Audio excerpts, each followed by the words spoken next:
안녕하세요. 아프지 말고 고장호입니다. 저번 시간에 완전 간해가 된 후에 환자분들은 어떻게 관리를 할 것인가 이 부분에 대해서 말씀드렸습니다. 이 부분을 많은 분들이 정말 아셨으면 좋겠습니다. 그리고 그 다음에 완전 간해가 됐던 아니면 어떤 식으로 생존을 하셨던지 간에 생존 후에 환자분들은 어떤 식으로 관리를 하는 것이 좋을 것이냐 이런 부분들입니다.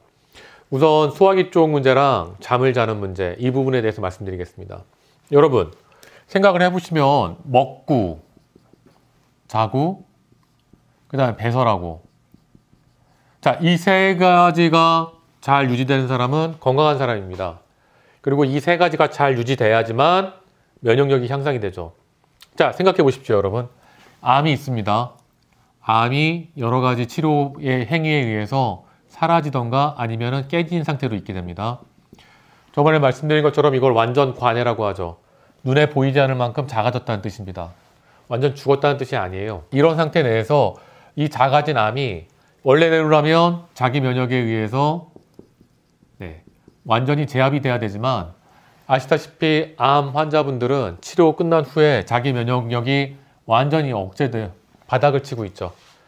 이런 상태에서 이 찌꺼기들이 우리 몸의 하수구인 림프 쪽에 모이게 되고 그래서 림프가 오염되고 여기에 암이 생기게 되고 그 림프의 관을 통해서 온몸에 전이가 되면 바로 림프암, 그 다음에 온몸 전이 이렇게 되는 겁니다.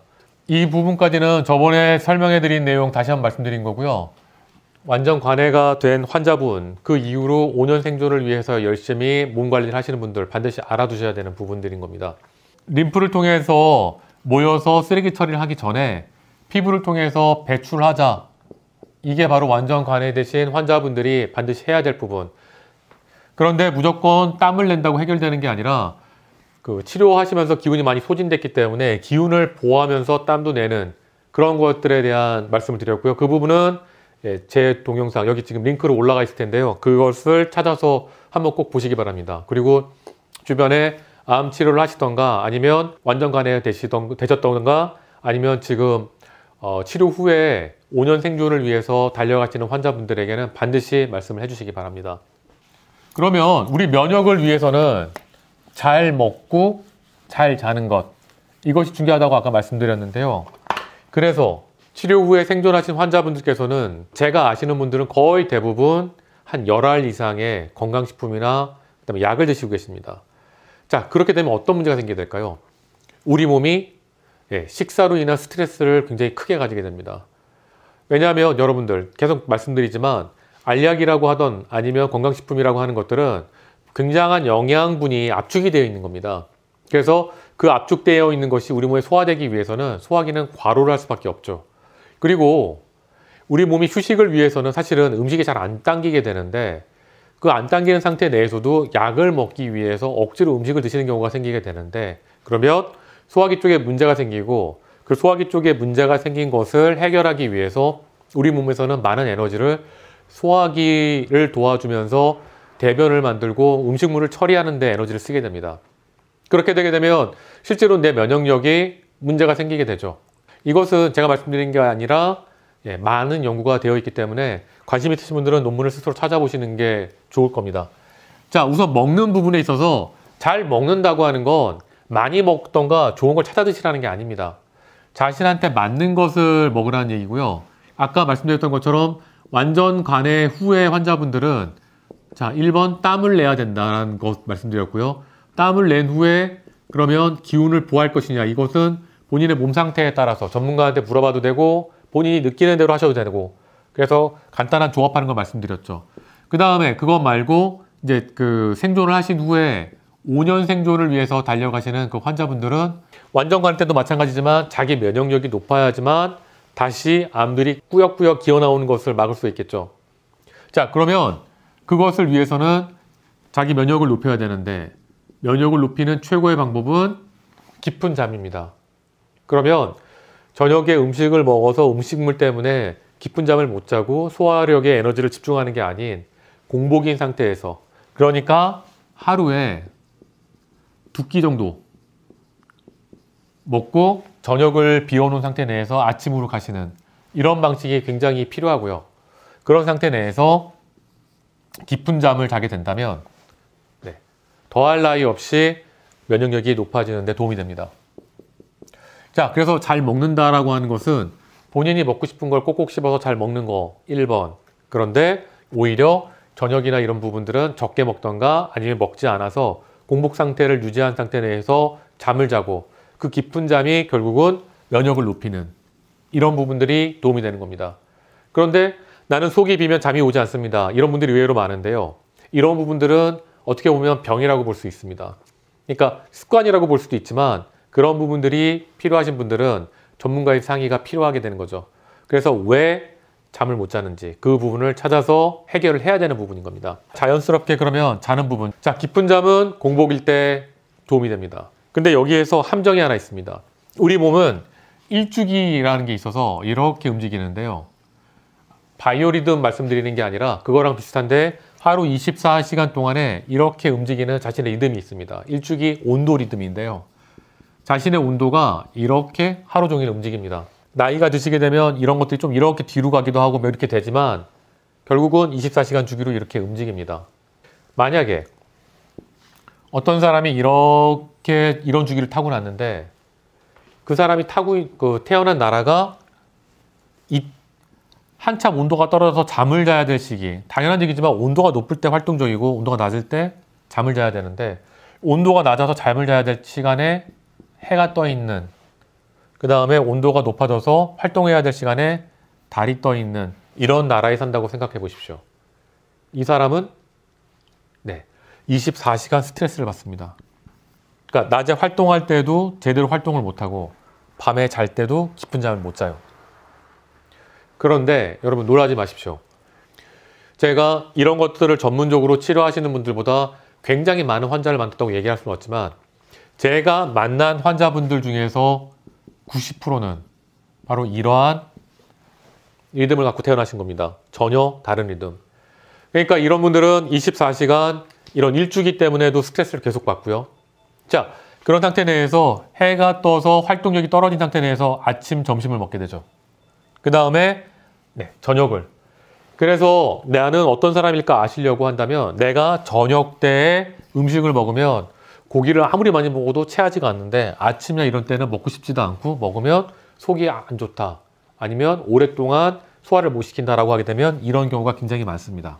아침형 인간, 저녁형 인간이라고 하는 게 바로 이런 것들 때문에 생기는 경우가 많은데 핵심은 해가 떨어질 때 이 사람이 활성화되는 것이 아니라 이 사람은 이렇게 타고났다는 겁니다. 다시 말씀드려서 이 주기가 반대인 나라, 예를 들어서 한국에서는 이런 주기였는데 그래서 늘 몸이 아팠는데 미국에 갔더니만 몸도 건강해지고 생활이 바뀌었다라고 하는 사람들은 거의 대부분 이것이 바뀌어갖고 내가 온도가 높아지는 주기에 해가 뜨고 낮아지는 주기에 달이 떠 있기 때문에 잠을 자기 때문에 딱딱 맞아 떨어지기 때문에 그런 일이 생기는 겁니다. 그래서 한국에서는 별 볼 일 없다가 미국이나 외국 나가서 잘 되시는 분들이 이런 경우가 굉장히 많습니다. 왜냐하면 지금 말씀드린 것처럼 이런 주기에 있는 사람들은 게으르다는 소리를 많이 들어요.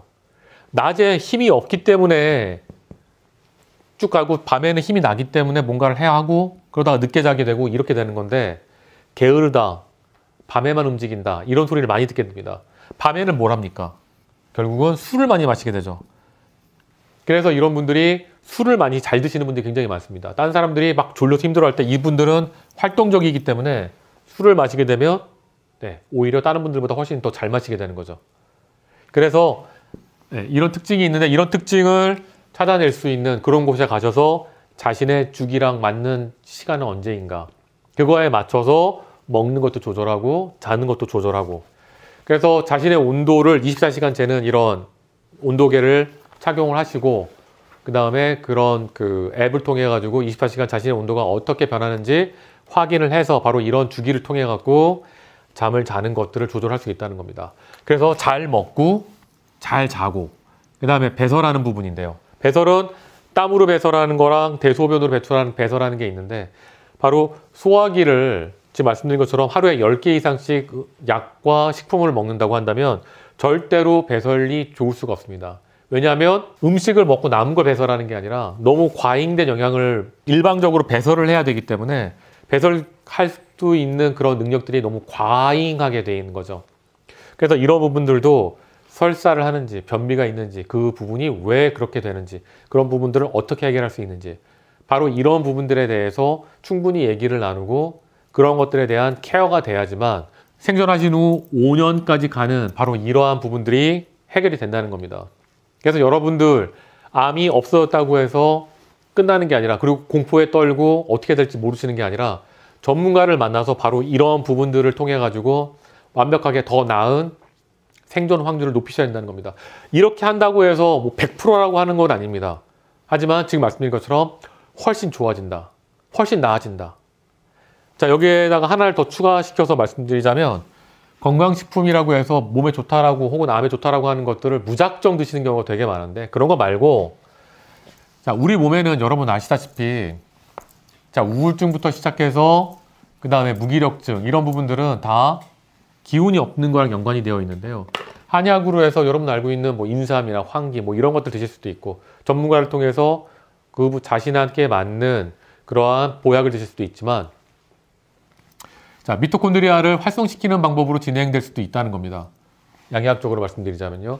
자, 그러면 미토콘드리아를 활성시켜야 될 이유 사람이 몸에 굉장히 큰 충격을 받던가 바이러스나 아니면은 그 균의 공격을 받게 되면 세포 안에 있는 미토콘드리아가 엄청난 충격을 받아서 무기력해진다라고 하는 연구 결과가 있습니다. 2022년도에 이탈리아에서 나온 논문인데요. 관심 있는 분들은 찾아보십시오.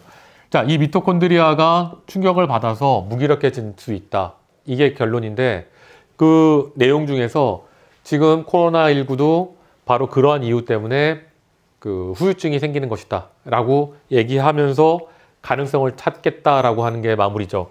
다시 말씀드리자면 바이러스도 결국은 그러한 이유로 진행된다라고 하는 건데요. 자, 그러면 여러분들 암 끝난 후에 케어를 통해 저 같은 경우는 한약을 하는 사람이니까 한약을 드시면서도 그냥 무작정 드시던가 아니면 안 드시던가 하는 거 말고 여력이 되실 때 건강기능식품을 먹을 때 미토콘드리아를 활성화시킬 수 있는 을 드시는 건 어떨까요? 자, 예를 들어서 비타민 B군 같은 것들 당연히 미토콘드리아에 도움이 되죠. 알파리포산 같은 것 미토콘드리아에 도움이 됩니다. 그 다음에 변이 잘 안 나오시는 분들 마그네슘 도움이 됩니다. 미토콘드리아 활성화시키는데 바로 이런 정도만 꾸준하게 드셔도 된다는 겁니다. 그것도 여러분들한테 맞추어서 얘기할 수 있는 거죠. 하루에 한 끼나 두 끼 정도만 드시는 분들은 어떤 걸 드시는 게 나을지 이런 부분들 뭐 그 밖에 오메가3부터 해서 여러 가지 말씀드릴 수가 있는데요. 바로 그러한 부분들의 상담이 필요하다는 겁니다. 이것뿐만 아니라 제가 이제 요 전전에 찍었던 벤다졸 종류 한번 생각해 보십시다. 벤다졸 드시라는 얘기가 아닙니다. 벤다졸을 연구를 해보게 되면은 P53 유전자를 활성화시킨다고 되어 있죠. P53 유전자는 여러분 아실지 모르겠지만 바로 암을 억제하는 유전자입니다. 하지만 P53 유전자는 몸이 안 좋은 상태 내에서는 어떠한 경우인지 아직 확실히 밝혀지진 않았지만 원래 P53 유전자는 암을 번창시키기도 합니다. 그 부분에 대해서는 제가 예전에 찍었던 동영상에서 얘기한 적이 있는데 나중에 다시 한번 말씀드리겠습니다. 벤다졸 종류는 P53 유전자를 활성화시키고 또 뭐합니까? 당을 억제하고 그 다음에 소화력을 향상시킵니다. 그러니까 다시 말씀드리자면 이 벤다졸을 암의 즉효약이라든지 기적의 약이라고 생각하시기 전에 오히려 암 재발을 막는 약이라고 생각하게 된다면 가깝다는 거죠. P53 유전자가 암 재발하는 걸 막죠. 그 다음에 당을 억제하니까 암이 빨리 클 수 있는 걸 막죠. 그 다음에 소화력을 증진시켜서 내 면역력과 그 다음에 내 체력을 향상시킵니다. 벤다졸 같은 종류는 낮에 드시는 게 더 낫습니다. 밤에보다는. 잠이 줄어들 수가 있거든요. 그것은 제가 또 예전에 설명한 게 있는데 시간을 봐서 원하시는 분들이 있으면 말씀을 드리겠습니다. 그리고 제가 완전간에 대해서 우선 우리 몸이 배출을 해야 된다고 말씀드렸더니 저희 스텝 중에 한 분이 이런 걸 물어보셨습니다. 그렇다고 한다면 우리가 흔히 알고 있는 디톡스랑 뭐가 다르냐? 자, 디톡스는 여러분 알다시피 우리 소화기 쪽에 작용을 해서 대소변으로 빼내는 거를 기본으로 합니다. 예를 들어서 관장요법도 그렇고 그 다음에 뭐 간에 좋은 뭔가를 먹어서 해독을 한다는 것도 그렇고요. 근데 제가 말씀드리는 건 그건 기본이고 거기에 더해서 피부 쪽으로 더 빨리 배출을 하는 그런 것들에 대한 말씀을 드린 거죠. 그런 부분에서 다릅니다. 네, 여러분, 저는 언제나 여러분들의 건강을 위해서 최선을 다하겠습니다. 이 내용을 여러분 처음 들으셔서 생소하신 분들도 많겠지만 이게 이치에 합당하고 그 다음에 상식적이다 라고 생각하시는 분들은 주변에 많은 분들에게 알려주십시오. 주변에 암 환자분들이 계시다고 한다면 한 번만 듣게 해주십시오. 특히 암 치료 후에 어떻게 관리해야 될지 모르시는 분들이 계시다면 반드시 얘기를 해주십시오. 큰 도움이 될 겁니다. 여러분들 건강하십시오. 저는 최선을 다하겠습니다. 고맙습니다.